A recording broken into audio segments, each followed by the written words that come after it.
Per chi ho Hello Kitty?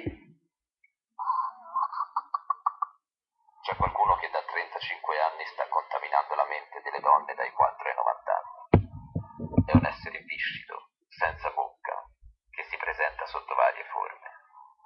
Hello Kitty. Se anche tu sei un uomo perseguitato da Hello Kitty, urla con noi.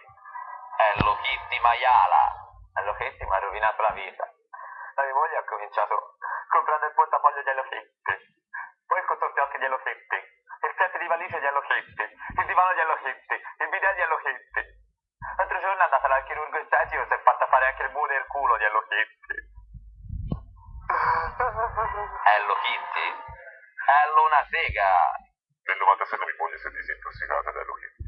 Poi è nata la mia figliola e la mia figliola ha cominciato a comprare l'astuccio di Hello Kitty, il latex di Hello Kitty, la mollettina di merda di Hello Kitty e l'incubo è ricominciato. Sua figlia non si chiamerà mica Kitty. Va bene, ma non esageriamo. Come si chiama allora? Si chiama Hello. Testa di azzo. Hello Kitty!